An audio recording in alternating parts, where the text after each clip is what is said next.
അർച്ചന ചേച്ചി LLB സീരിയലിൻ്റെ latest episode റിവ്യൂയിലേക്ക് എല്ലാ കൂട്ടുകാർക്കും സ്വാഗതം. ചന്ദ്ര ആകെ കലി തുള്ളിയിട്ട് വിജയശങ്കറോട് ഇങ്ങനെ പറയാണ്, അർച്ചന ഇപ്പോൾ വളർന്ന് പന്തലിച്ച് വലിയൊരു വക്കീലായപ്പോൾ നിങ്ങൾക്ക് എന്നെയും മോളെയും വേണ്ട, അവളെ മതി, അതാണ് അതിൻ്റെ ശരി, എല്ലാം ഞാൻ അറിയുന്നുണ്ട് എന്നിങ്ങനെ പറയണം കേട്ടോ. അതേസമയം വിമലയും രുക്കും കൂടി അങ്ങോട്ടേക്ക് വരികയാണ്. ചന്ദ്ര ഇങ്ങനെ കലിതുള്ളി പറയുന്നത് കേൾക്കുമ്പോൾ വിജയശങ്കർ ദേഷ്യം വരികയാണ്. വിജയശങ്കർ കൈ ഓങ്ങിയിട്ട് കരണത്തൊന്ന് കൊടുക്കുകയാണ് കേട്ടോ ചന്ദ്രയോട് എന്നിട്ട് പറയുന്നുണ്ട്, എന്നെ വിശ്വാസമില്ലാത്തവർ ഈ വീട്ടിൽ നിൽക്കണ്ട, നിങ്ങൾക്ക് ഇറങ്ങിപ്പോകാം എന്നിങ്ങനെ പറയുന്നു.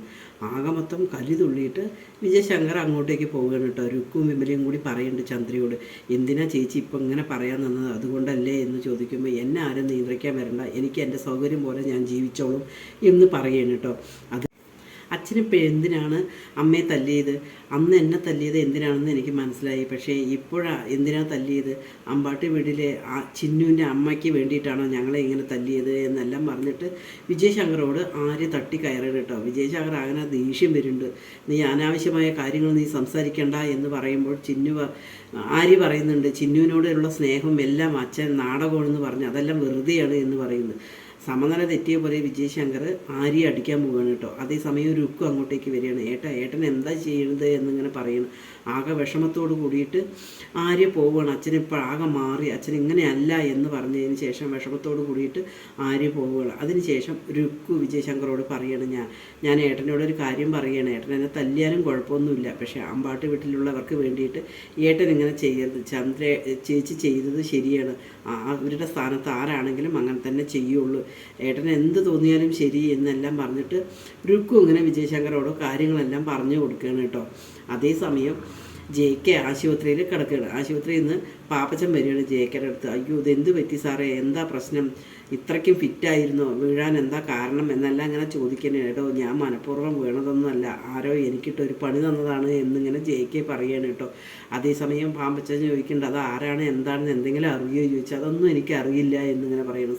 സാർക്കും ഇവിടെ ശത്രുക്കളുണ്ടോ എന്നിങ്ങനെ ചോദിക്കുകയാണ് കേട്ടോ. അതിനുശേഷം എന്തായാലും ഇപ്പോൾ ഡിസ്ചാർജ് ആവും, നമുക്ക് പോകാം എന്ന് പറയണേ. ഏതായാലും ആ പുതിയ വീട്ടിലേക്ക് പോകുന്നുണ്ടോ ചോദിക്കുമ്പോൾ ഇല്ല, പോകുന്നില്ല, നമുക്ക് പഴയയിടത്ത് പോകാം, ചെറിയൊരു കണക്കുണ്ട് എനിക്ക്, ആ കണക്ക് കഴിച്ചതിന് ശേഷം പോകാം എന്ന് പറയണം കേട്ടോ. അതിനുശേഷം അവർ ഡിസ്ചാർജ് ചെയ്തിട്ട് നേരെ അർച്ചനയുടെ ഓഫീസിലേക്ക് വരികയാണ്.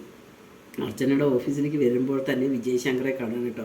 വിജയശങ്കർ ജഗദീഷ് വക്കീലും കാണും. താൻ എന്താണോ ഇവിടെ വന്നിരിക്കുന്നത് എന്ന് ചോദിക്കും. ഞാനൊരു ആളെ കാണാനുണ്ട്, അതുകൊണ്ടാണ് വന്നത് പറയും.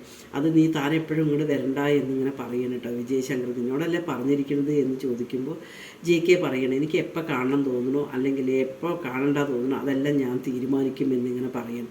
അതേസമയം പാപ്പച്ചൻ ജഗദീഷ് വക്കീലിനോട് ചോദിക്കണം, ഒരു കേസിൻ്റെ കാര്യം സംശയം ചോദിക്കാനുണ്ട്, അതുകൊണ്ടാണ് ഞാൻ വന്നത്, ഒരാളെ വണ്ടി ഇടിച്ചു കഴിഞ്ഞാൽ അയാൾക്ക് കേസുണ്ടോ എന്നിങ്ങനെ ചോദിക്കുകയാണ് കേട്ടോ. അത് കേൾക്കുമ്പോൾ തന്നെ വിജയശങ്കറിന് ആകെ മൊത്തം ഒരു വല്ലായിക തോന്നുകയാണ് കേട്ടോ. പിന്നീട് JK അങ്ങനെ അർച്ചനയുടെ ഓഫീസിലേക്ക് പോവുകയാണ്. ഓഫീസിൽ പോയിട്ട് പറയാണ്, ഭവതി അവിടെ വന്ന് ചെയ്തതിന് നല്ല നന്ദിയുണ്ട്, അല്ലായിരുന്നെങ്കിൽ എനിക്കിതിലേറെ കൂടുതലായേനെ, എന്തായാലും ഭവതി ചിലവാക്കിയ പൈസ ഈ കവറിനകത്തുണ്ട്, എത്രയാണെന്നുള്ളത് ഒരു പൈസ പോലും കമ്മിയാകാതെ ഉണ്ട് എന്നിങ്ങനെ പറയുന്നു കേട്ടോ.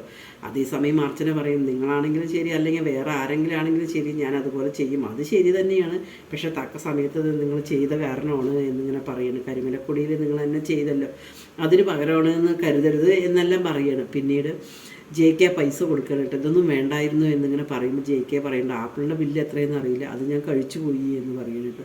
അതേസമയം അർച്ചന ചിരിക്കുകയാണ് കേട്ടോ. JKയുടെ വർത്തമാനം കേൾക്കുമ്പോൾ ചിരിക്കുകയാണ് കേട്ടോ.